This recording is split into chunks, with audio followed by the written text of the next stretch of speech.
from Augusta. You're watching News 12 at 6 o'clock. A plea for release denied in court today for the man accused of shooting a Richmond County deputy in the face. He himself admitted he heard the radios, he knew there was police, he shot out the window, and he was saying to them, "I've got something for you." Next month will mark 1 year since the day Deputy Michael Cole was shot while responding to a home in Richmond County. Details of what led up to that exchange, that gunfire, have been sealed until now. Wrdw live in the newsroom with a look at what happened today in court.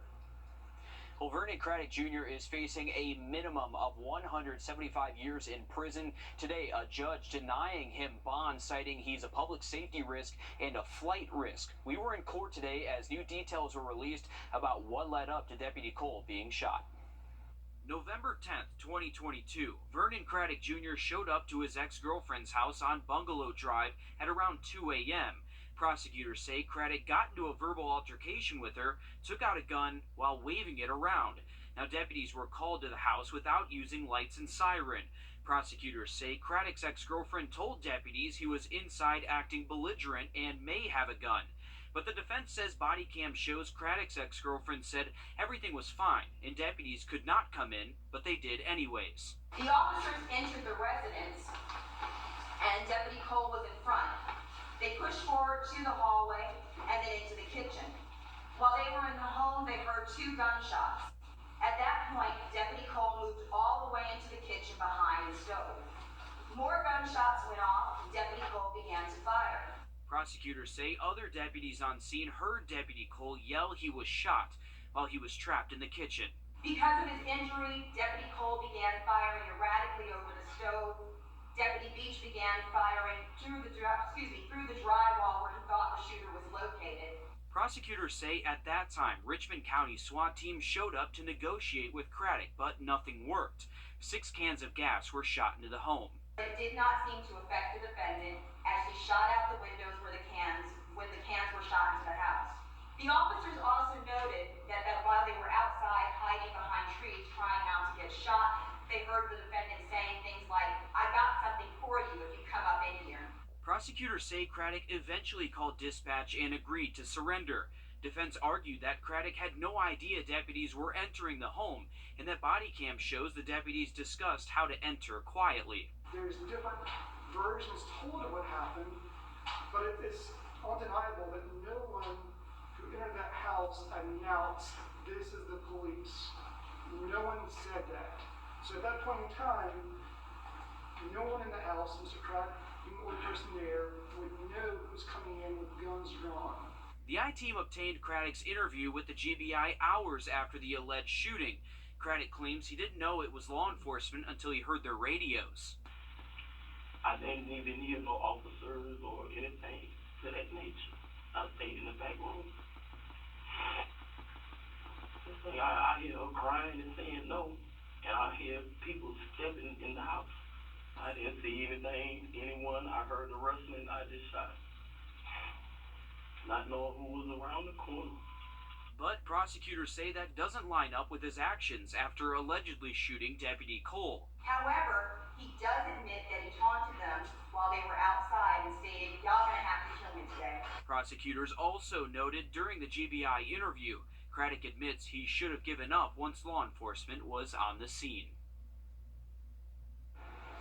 Now, prosecutors say Craddock should not have had a gun in the first place. He has a lengthy history with 3 prior felony charges, including theft by stealing, entering auto, and second-degree burglary. That burglary charge happened not long before this shooting incident took place. Okay, thanks for breaking that down, Will. And our thoughts are with Deputy Cole as he continues to recover. Taking a look outside now over Walton Way and the medical district. Let's check in with Chief Meteorologist Riley Hale. Riley. Tonight, this new data is shining a light on a dangerous issue we know all too well in Richmond County: pedestrian deaths. The Governor's Highway Safety Association says nationwide there was a 77% jump in deaths from 2010 to 2021. Smart Growth America ranks Georgia as one of the top 10 deadliest states for walkers, something we've seen here in the past week with 4 different deaths. So what can you do about that? Cindy Hood live in our newsroom with new warning from the sheriff's office.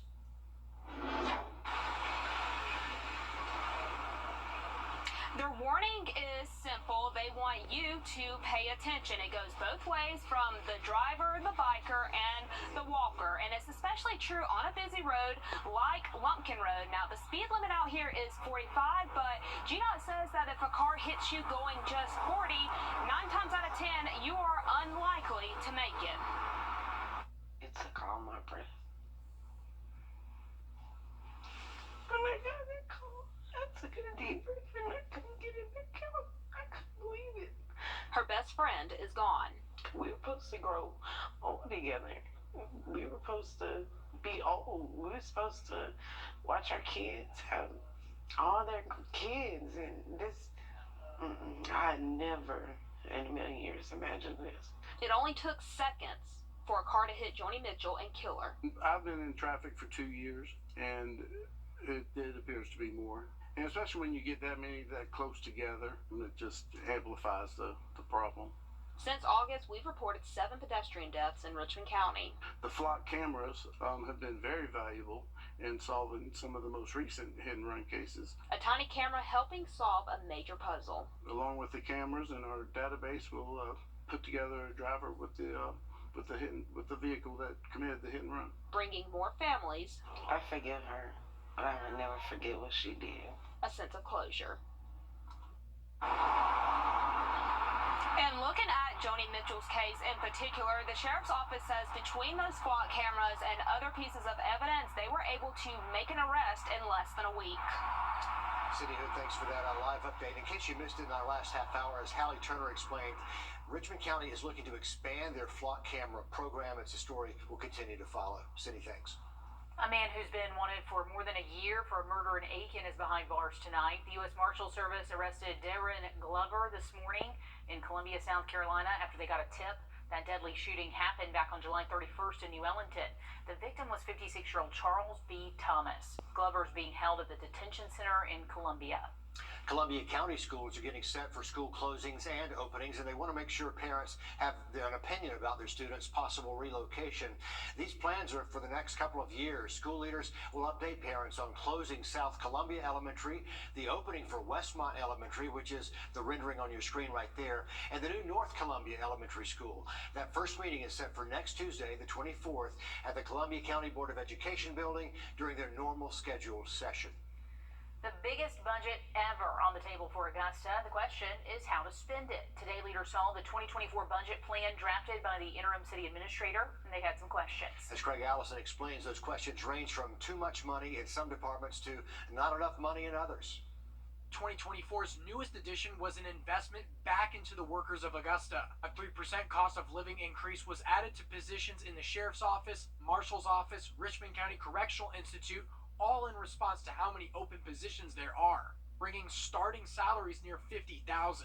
Historically, Augusta has had problems with recruiting and retaining talent, and so ensuring that we continue to invest in our human capital is extremely important to me. But one spot that's going back to the drawing board is the commission's requested audit of city operations. Commissioners saying $300K is too much. Industry research has shown that audits for governments of our size will generally land around the $300,000 mark. It's not the only area that took commissioners by surprise. Commissioner Bobby Williams pointed out an increase to the mayor's budget, more than $21,000 that the mayor was also not expecting. The increase caught us by surprise, but no worries. It's our intent to stay with the same budget that we received in fiscal year 2023.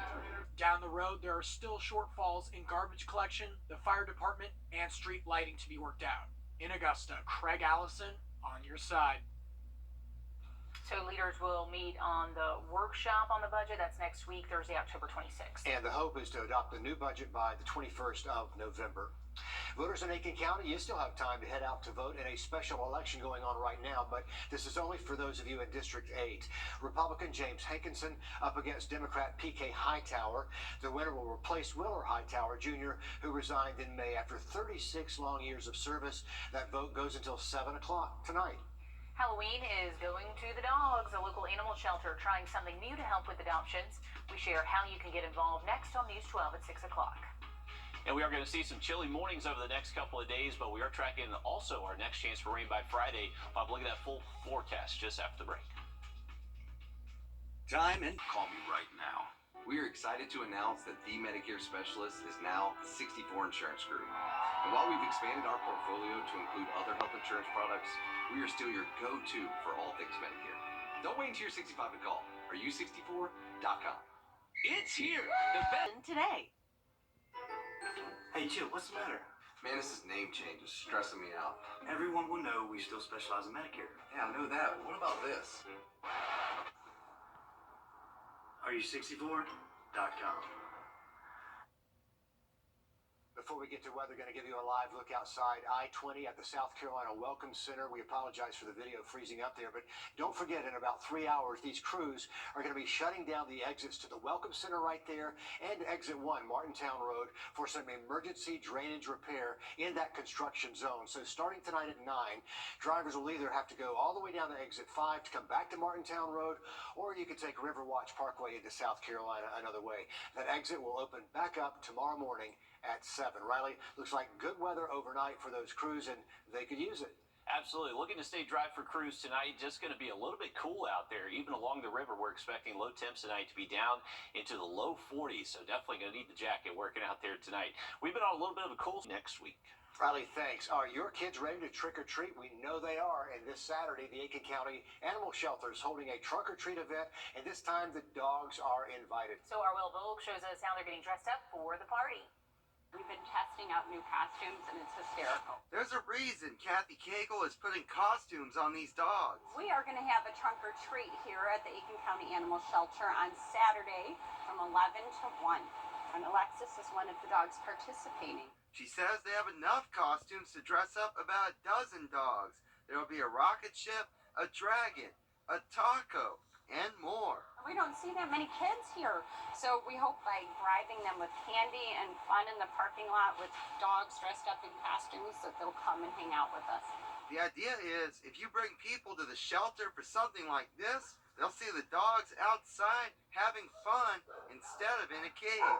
Cagle hopes that leads to some of them finding homes. You can really see how social and how happy the animals are.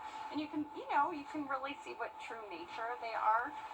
Thank you. And I think it does help them find homes faster. And she says in a time when the shelter is full, every adoption helps. We all love kids, we all love dogs, so to put them together and have them all here at the same time, it's going to be a lot of fun. In Aiken, Will Volk, on your side. And again, it's Saturday 11 to 1, and it is free. Some dogs happier than others in costume. Right, some of them wanting to be dogs out of costume. That's exactly it. Okay, we've got softball in the spotlight. Again tonight, Greenbrier suffering their first loss, but their fight isn't over yet.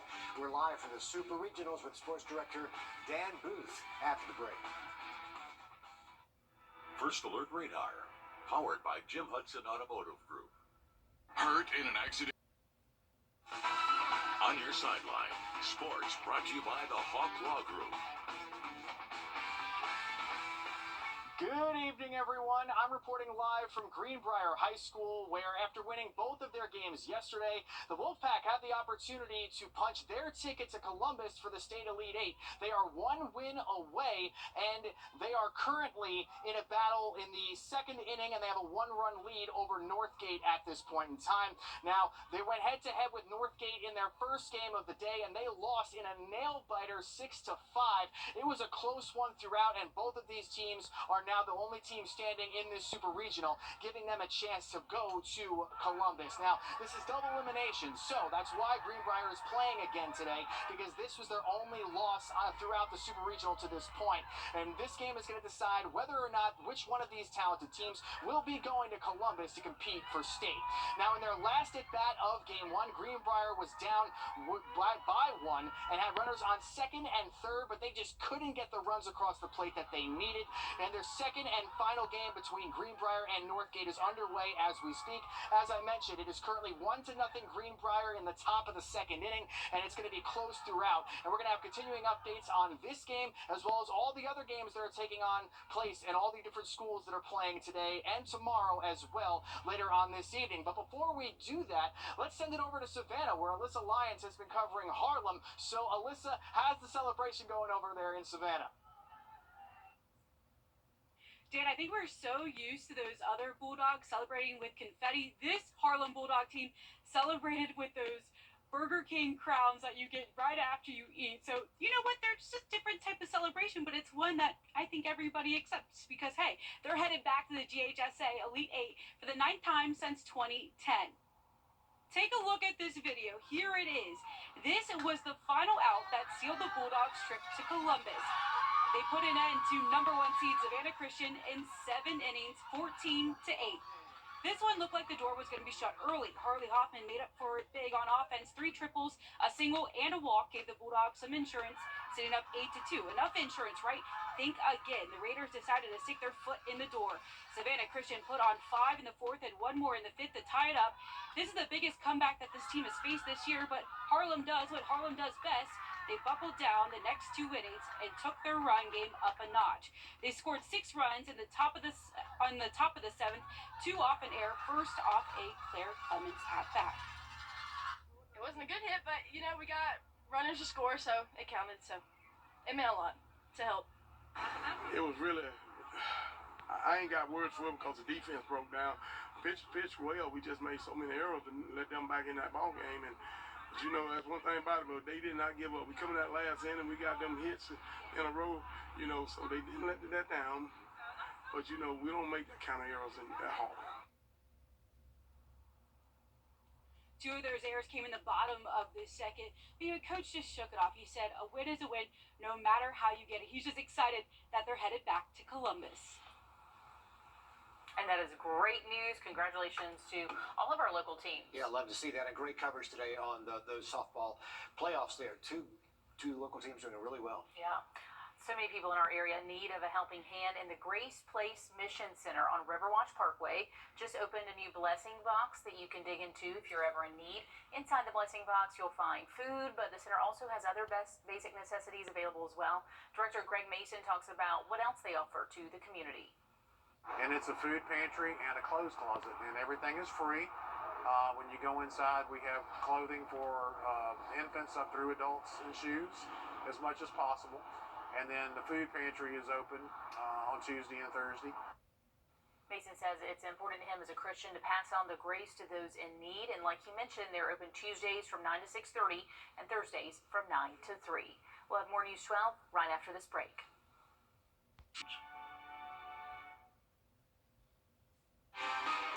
We end this newscast with breaking news out of Columbia County, where 2 people have been arrested for bringing a gun to the campus of Evans High School and starting a fight. The school just sending that letter home to parents moments ago. They say the pair did not attend the school, and the fight started during dismissal in the parking lot. They're facing a number of charges, but no one was hurt. We're going to have more on that for you tonight on News 12 at 11.